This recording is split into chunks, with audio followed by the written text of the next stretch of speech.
ভালো তো, আমরা তো চাই চোরদেরকে ধরা হোক। ডাকাটাকে তলব করে কি লাভ আছে?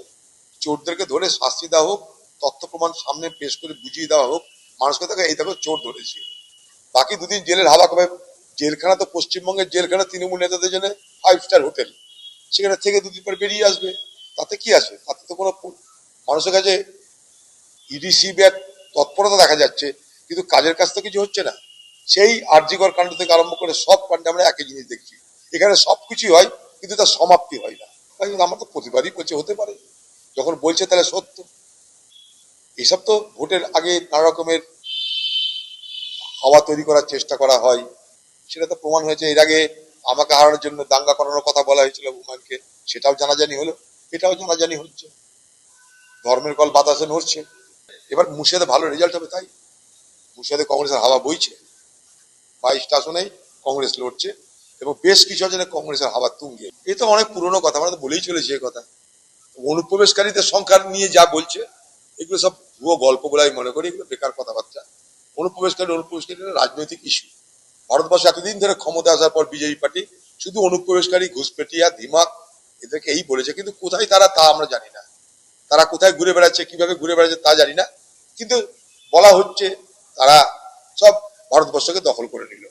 ভারতবর্ষের সমস্ত রুটি রুজি সব তারা নাকি কবজা করছে, কিন্তু তারা কারা আমরা কেউ দেখতে পাচ্ছি না। কত মোদি বা অমিত শাহ দেখতে পাচ্ছে, আমরা দেখতে পাচ্ছি না। ওনাদের দৃষ্টি হয়তো আমাদের থেকে বেশি, তাই দেখতে পাচ্ছেন, আমরা কিছু দেখতে পাচ্ছি না। অনুপ্রবেশকারী হতে পারে, থাকতে পারে, কিন্তু কোথায় সেটা বার করার দায়িত্ব কার? কেন্দ্র, রাজ্য সবাই মিলে বার করুক। সেখানে তারা চুপ। কেন্দ্রীয় সরকারের রিপোর্টে কথা বলছে না যে কোটি কোটি অনুপ্রবেশকারী সব ঢুকে গেছে, তা তো বলছে না। আবার রাজ্য তারাও স্বীকার করে না, অথচ পশ্চিমবঙ্গে বাইরের লোক আসে, না থাকার কি আছে? সবাই জানি আমরা আছি, এপার বাংলা ওপার বাংলা মেলামেশা, সবাই জানি আমরা আছি। এটা এখানকার খুব। মমতা ব্যানার্জি বলে আমি 294 আসনেই প্রার্থী। তা 294 আসনে যদি মমতা ব্যানার্জি প্রার্থী, তাহলে 1956 ভোটে শুভেন্দু অধিকারীর কাছে ওই নন্দীগ্রাম আসনে মমতা ব্যানার্জি আপনি নিজে হেরেছিলেন। তাহলে আপনি নিজে হেরেছিলেন, আর আপনি 294টা আসনে প্রার্থী হোক, 9-7 সহ আরো 77টা আসনে আপনার পরাজয় হয়েছিল। তাই আমি গত 1 এপ্রিল বুধবার ওয়াইসিকে নিয়ে লক্ষাধিক মানুষের উপস্থিতিতে নওদার ডুবতলায় বলেছিলাম, আমার খুব গর্ব হচ্ছে যে আমি আগামী 4 মে রেজিনগর এবং 74 নওদা দুটো কেন্দ্রে জিতব এবং এখানে হারাবো মমতাকে, রেজিনগরে হারবে মমতা আর নওদাতে হারবে অভিষেক। এটা আমার চ্যালেঞ্জ, এটা আমার গর্ব। আমার সালাম জানাই নওদার ভাই ভোটারদের, রেজিনগরের ভোটারদের। মমতা ব্যানার্জিকে এমন শিক্ষা দেব, মুর্শিদাবাদ জেলায় 22টা আসনের মধ্যে 20টা ছিল। 4 মে যেদিন গণনা হবে 2-1টা বিজেপি পাবে, 2-1টা কংগ্রেস পাবে, বাকি সিট আম জনতা উন্নয়ন পার্টি আর আসাদুল্লাহ ওয়াইসি জোট পাবে। দেখে নেবেন এই তৃণমূলকে মুর্শিদাবাদ জেলায় 0 করব, মালদা জেলায় 0 করব, উত্তর দিনাজপুরে 0 করব, বীরভূমে তাদের 12টার মধ্যে 11টার মধ্যে 10টা সিট জিতে আছে, সেখানেও আমরা 4-5টা সিট জিতবো। বীরভূমেও জিতবো, নদিয়াতেও জিতবো, উত্তর 24 পরগনায় জিতবো, দক্ষিণ 24 পরগনায় জিতবো, হুগলি জিতবো, হাওড়ায় জিতবো, পূর্ব মেদিনীপুরে জিতবো, পশ্চিম মেদিনীপুরে জিতবো। আগামী দিনে 4 মে 100টা সিট জিতে গিয়ে বাংলার মুখ্যমন্ত্রী আসনে যেই বসুক, আসল চাবিটাই হুমায়ুন কবিরের হাতে থাকবে। আসল। আপনারা ছোটবেলায় পুতুল নাচ দেখেছেন তো? পুতুল নাচটা সামনে থেকে নাচানো হতো আর পিছন দিক থেকে সুতো টেনে কেউ নাচাতো। তা বাংলার মুখ্যমন্ত্রীকে আগামী দিনে হুমায়ুন কবির পুতুল নাচের সঙ্গে নাচাবে। কোনো মতেই মুসলিমদের অধিকার ইঞ্চিতে ইঞ্চিতে বুঝে নেবে হুমায়ুন কবির। কোনো মতেই কোনো মুখ্যমন্ত্রীর সঙ্গে কোনো কম্প্রোমাইজ নয়। কোন রকম কোন আপোষ নাই। সার্বিক গোটা বাংলার 4 কোটি মুসলমানের অধিকার বুঝে নেবে।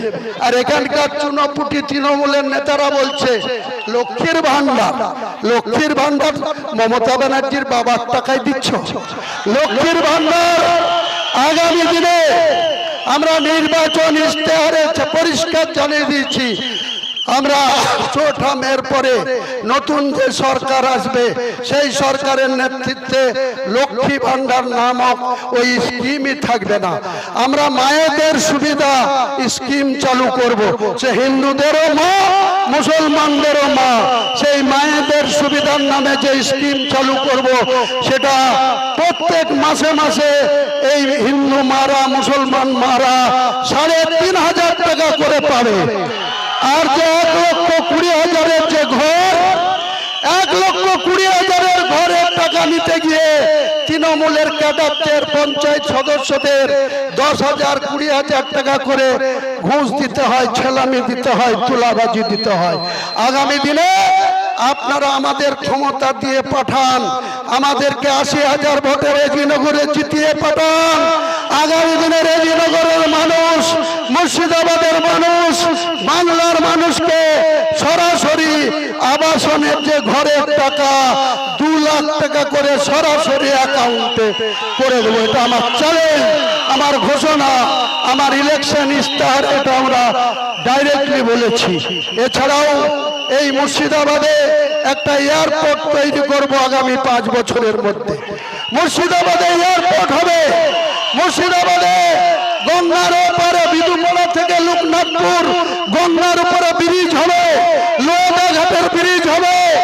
আগামী দিনে এই যে শিল্প তালুক 16 আগস্ট 2007 বুদ্ধদেব ভট্টাচার্যের এখানকার বদরউদ্দিন, যার নাম হয়েছিল বোল্ডার উদ্দিন, বোল্ডার চুরি করে করে সিপিএম এর কর্মদক্ষ, যার নাম হয়েছিল বোল্ডার উদ্দিন, এখন থানার পাশে আমার বড় ভাই বসবাস করে।